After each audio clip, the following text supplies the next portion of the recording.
For decades, Iran has used Russia to evade sanctions. Recently, we've seen that situation reversed, with Russia using Iran as a hub to evade our sanctions in response to Putin's further aggression against Ukraine. I'm specifically concerned about Iran supplying Russia with weapons. The Iranian regime has been supplying Putin with drones that threaten to stall the enormous progress that our Ukrainian allies have been making retaking their territory. Now, the Biden administration has sanctioned some of the Iranian drone manufacturers and the transportation companies, and that was certainly a good start. But it hasn't worked. Iran continues to supply these and other weapons. Now, I believe one of the reasons that it hasn't worked is because you've stopped short of targeting the Iranian banks, including the Iranian central bank, that enable these sales with the same powerful authorities you've used elsewhere. Why hasn't the Biden administration imposed additional sanctions on Iranian banks involved in the supply of weapons to Russia? Senator, thank you for your question. It is particularly horrifying and egregious when Russia is able to use entities and individuals to supply its military equipment, its materiel, in violation of sanctions. In the instance you were talking about from earlier this month, where we designated Iranian entities supplying drones to Russia, that is an example of Russia's evasion. They were supplying to a designated entity. And we are looking for every opportunity to go after nodes in a network of procurement that Russian designated individuals are using to seek materiel and technology to field its battlefield equipment. So, Ms. Rosenberg, I am a little dismayed. Every word you said was non-responsive to my question. My question was, why hasn't the Biden administration imposed additional sanctions on Iranian banks involved in the supply of weapons to Russia? So let me try it again. Senator, we're looking for good opportunities and the relevant intelligence and information to substantiate packages to go after evasion networks, including with respect to Iran. So I take your point and appreciate this one. I'd be happy to continue talking with you and your staff as we put together the packages to do so. This is a priority for us, looking for Iranian and North Korean supplying of Russian material. Okay, let's take that answer at face value. Do you commit to this committee to maintaining powerful secondary sanctions on Iranian banks, and especially the Iranian central bank, for their role in supplying weapons to Russia, even if there's another nuclear deal? Thank you for the question. I can commit to this committee to powerfully imposing and enforcing sanctions on any evasionary network. Coming up on this channel, Ted Cruz slams Biden supporter. Here is his word. Over the years, Iran has capitalized on its strategic alliance with Russia to circumvent global sanctions effectively. However, recent developments have seen a pivot in this relationship, where Russia now increasingly relies on Iran as an intermediary to navigate around punitive measures enforced in response to the intensifying conflict in Ukraine initiated by Putin's government. For decades, Iran has used Russia to evade sanctions. Recently, we've seen that situation reversed, with Russia using Iran as a hub to evade our sanctions in response to Putin's further aggression against Ukraine. Iranian or otherwise, that supplies Russia with military equipment to fund this brutal war. How about that funds it, like the Iranian central bank? Funding, facilitation of financial or material means, those are all priorities across the administration. But you haven't done it yet. We have gone after a variety of evasionary networks. But not the banks.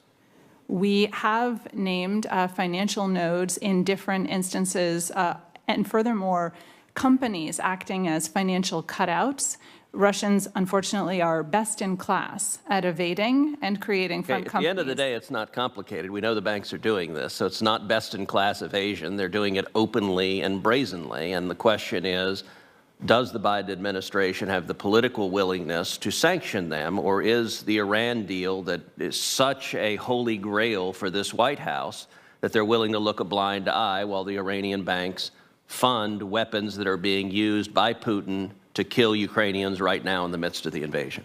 Senator, I think we share the political commitment and intensity of focus with many of the members of this committee and of Congress to go after evasionary individuals and networks and entities wherever they may be located that are Okay, let's funding change the Russia's topic war. for a second, and let's go to another aspect that contributed to the war in Ukraine, which is Nord Stream 2.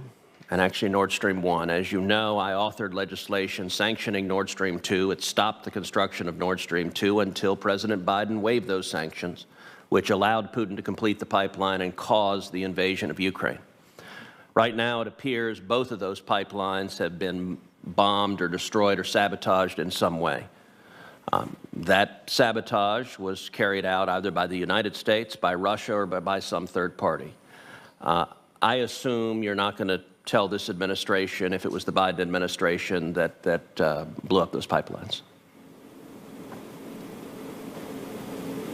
I'd be happy to defer to my colleague from the State Department. Those authorities for Nord Stream 2 rest with the State Department. Yeah, so, Senator, we've said it's apparent sabotage. There are investigations happening in Europe. We'll see what the investigations turn up. So does that mean you're not going to tell us if it was the Biden administration? Senator, I think even the question poses a premise that is impossible to answer in an effective way. I mean, you can answer yes or no. Let me just ask this, because my time has expired. Let me ask a final question to Ms. Rosenberg. I think the pipelines being out of commission is good for the United States and good for Europe. Would you agree it would have been much better to stop those pipelines using our sanction authority, which had been successful, rather than what we have now, which is an environmental disaster due to the sabotage? Would you agree that sanctions would have been a much more effective way to do this?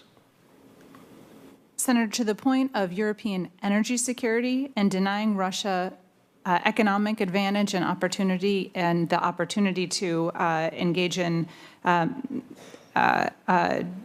a manipulation for Europe on the end of the pipeline. I think there's a variety of different ways, and I appreciate the collaboration we've had with this committee and with Congress in general in addressing those key priorities. I think more broadly on the sanctions versus our diplomacy, our energy supply relationships, it's the combination of all of them that can best advance our purposes. Thank you. It Senator is amazing Cruz. you're not willing to answer that question. Senator Cruz.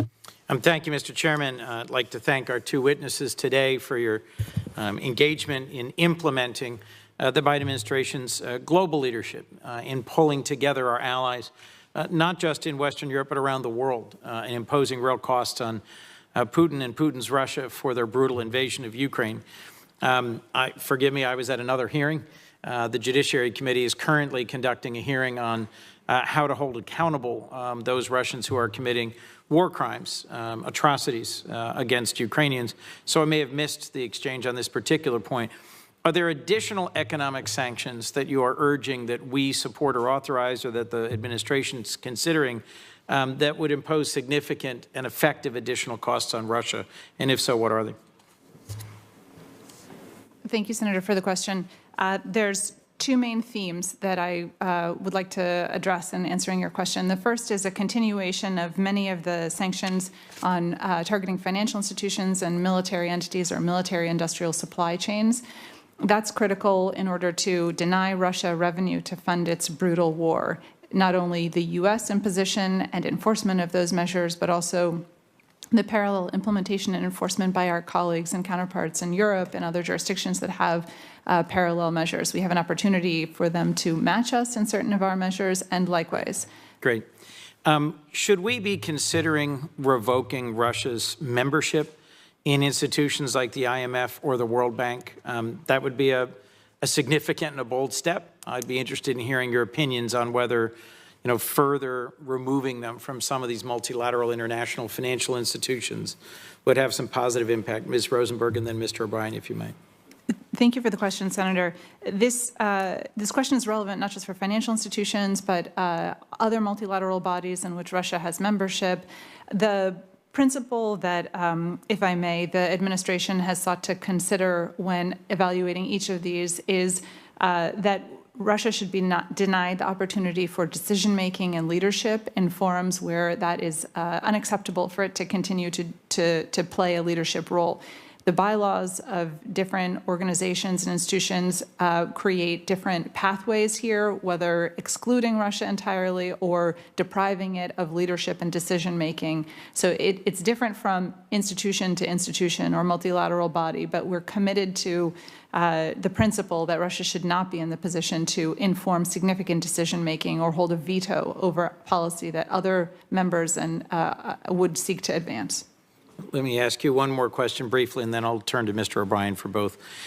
Is Treasury looking seriously at using Russian asset seizures as a way to fund reconstruction efforts in Ukraine?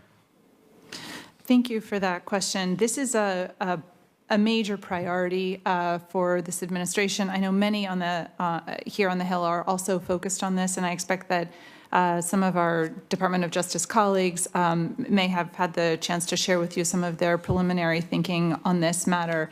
The administration did send a suggested legislation up to the Hill earlier this year. It was not included in a supplementary legislative package, but this is an area we'd like to focus on further with all of you. The concept of restitution here is key for many of us. The mode and mechanism requires some detailed work, including with our allies. Mr. O'Brien, if you might, I'd be interested in your views on the consequences for our relationships for us to both impose additional secondary sanctions or enforce secondary sanctions against nations that we otherwise have good relationships with for their ongoing business dealings with Russia. Just hypothetically, Turkey, the UAE, India, what would the consequences be of our trying to actually carry out the things Ms. Rosenberg's talking about, driving the Russians out of positions of leadership and responsibility in multilateral financial institutions, actually enforcing secondary sanctions, seizing assets, and using them for reconstruction? Well, I think the point, Senator, is we have many tools to get countries into compliance with sanctions. Many of the countries actually want to be part of the rule-abiding club or at least have access to our economies. And that gives us enormous leverage through the prospect of financial sanctions, designations, export controls, et cetera. So in each of those situations, and I'd say in a number of other countries that have different relationships with Russia, we find ourselves in active conversations about how they can retool their economies to not be completely dependent on Russia, how they can develop the mechanisms needed to enforce the sanctions and comply with them.